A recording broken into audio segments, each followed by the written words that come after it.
Hey guys, welcome back to Explainer X. Today, I am going to recap a 1998 romance drama movie, named The Second Wife. So, let's begin. Anna, a single mother of a little young girl, Centine, remarries an older man, Fosco, with a teenage son, Livio. During the marriage ceremony, one of the community's aunts, Fernanda, offers to keep Centine with her while Anna and Fosco go on their honeymoon in Paris. During the party, all the community members comment on the marriage. While some comment that the wedding will wear Fosco out, some think it's the right choice. Livio, on the other hand, wears black glasses that conceal all of his expression. When it's time for pictures, Fosco asks Livio to remove his glasses and comments to Anna that it's always apparent when Livio isn't happy. After the official wedding ceremony, all the guests leave the ceremony and the newest couple, Anna and Fosco, go home to prepare for their honeymoon. That night as they pack their loads, one of Fosco's friends calls him to check an antique. He follows his friend to check it, and they tell him the truck is empty, so he enters to confirm. While at home, Livio enters the house thinking his stepmother is out. He sees her, and he is shocked. She talks to him with a radiant smile on her face and asks him what he wants as a gift from Paris. Meanwhile, Fosco enters the truck. His friend informs him the police are coming, so they all escape and hide until the police leaves. He returns late in the night,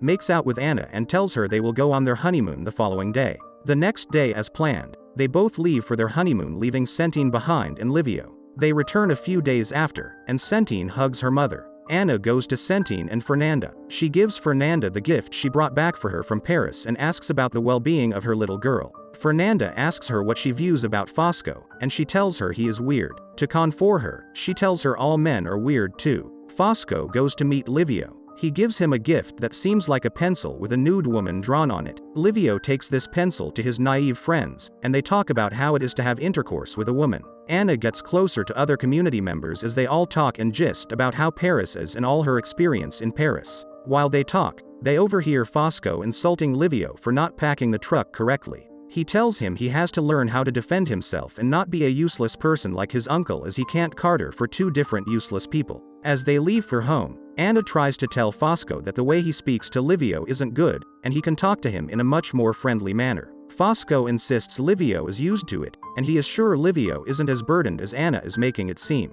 The next day, Fosco travels with his truck and tells his family he will be back in 3 days. On the first day away, Livio goes to his uncle's place. His uncle asks him if the marriage has changed his father for the better. He replies affirmatively but still says Fosco can't be changed entirely. He returns home that evening after eating at his uncle's place, so when Anna asks him to eat the dinner she prepared, he tells her he has eaten, and she warns him to tell her such before she cooks. That evening, she didn't find her child in her room. She checks Livio's room and finds Centine beside Livio, who is just on panties. Concerned, she asks Centine to go to bed immediately, but the girl refuses. She says Livio is reading a story to her, and she wants to listen till it finishes and asks her mother to join them. Reluctantly, Anna joins them. Fosco arrives from his trip the morning of his scheduled arrival. He plays with Centine while Anna engages Livio in a conversation about the romantic books she reads. She tells him the book may not be practical, but it's romantic. Fosco arrives with Centine and mentions eating ass in front of this young girl, which angers Anna. They settle it and watch a sport, after which Fosco and his friends go grave hunting, and Fosco finds a gold statue. He refuses to give his friends, and shockingly, he hears some little kids asking him to show them the statue. He returns home angrily to ask Anna if she is the one that told everyone about the statue.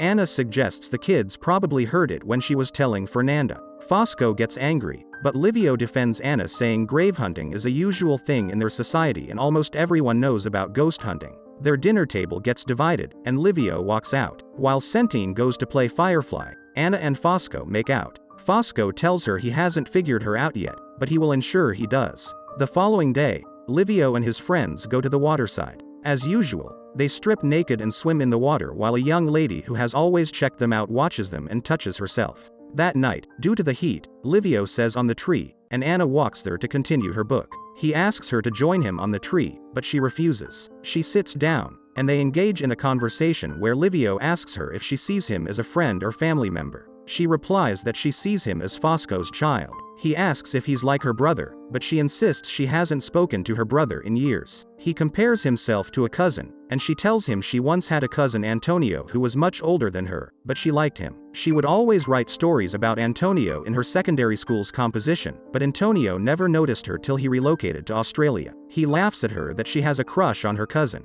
The following day, everyone in the community play. Centine also plays with Livio. Anna carries Centine away, and on their way inside, Centine tells Anna she will marry Livio, where she grows old. Anna and Centine joke about this issue, and Centine keep insisting she will ask Livio to kidnap her, and they will get married. They both hear a noise downstairs, and as they attend to the visitor, they find out Fosco has been arrested for the gold statue. She visits him with Fosco immediately. He tells her not to get herself worked up and insists he will be fine. All he has to do is to lie to the police that he didn't take the statue from the graveyard. Livio asks if they should ask his uncle for help, but he refuses the help. While back home, Anna tries to meet with the politician in her community to beg them to interfere, but they insist they can't. She goes to revisit Fosco, and she sees he is injured. She is sacred and sad, but Fosco screams at her. He tells her if she knows she will remain unhappy, then she shouldn't revisit him. She is meant to help him with smiles and dress nicely, so he can imagine her at night. She returns home sad but finds Fernanda celebrating Livio's birthday. She gets angry that they could celebrate a birthday when her husband is in prison, but Fernanda tells her their culture doesn't allow them to cry and be sad, unlike her, a Sicilian. She goes to her room, and Livio comes to apologize, but she sends him off. After the party, she cleans up with Livio that night, and Livio's uncle arrives. He says he can't sleep, and he wants to visit Livio's late mother's grave. The next day, Livio meets with his aunt, who tells him his uncle confesses that he was the one that reported Fosco. He returns home and sees Anna has a male visitor. Anna tells him about the visitor. Red came to tell her they had found someone to help Fosco. Livio gets angry about her visitor and throws his bottled drink away. She tries to pet him to know what's wrong with him. The following day during a community party, he tells her something is in his eyes. She goes nearer to help him remove it, and he kisses her neck. He kisses her, and she returns the gesture until she gets her control back. She sends him away and returns to the party. He comes to meet her again while she is picking up her clothes. He asks them to talk about it, but she insists there is nothing to talk about. He tries to touch her, but she pushes him off. That midnight, he comes knocking at her door with only panties. She is also attracted to him, so she holds her daughter and touches herself. The next day, she pushes him out of her door and tells him not to try it again. That day, Livio turns her daughter against her. She goes to him at night and tells him he will be leaving Fernanda's home the next day, and he mustn't return till his father is back. He tells her she is in love with him, but she slaps him. Angrily, he goes out drinking with his friends and returns drunk and injured. She tries to care for his wounds, but he refuses. He says he is insane like his uncle and he will go and stay with his uncle. Eventually, she gives in to his advances, and they have intercourse. Anna visits Fosco at the prison the next day, and Fosco also sheds tears beside her. She returns home and continues her relationship with Livio as they kiss and play in the sitting room. They discover a neighbor, the girl who has also touched herself while looking at Livio, Stella, is looking at them. Livio confronts Stella but decides that even if Stella tells anyone what she has seen, no one will believe her. Anna can't accept the guilt of what she has done, so she informs Fernanda about it. In the long run, Fosco is released from prison,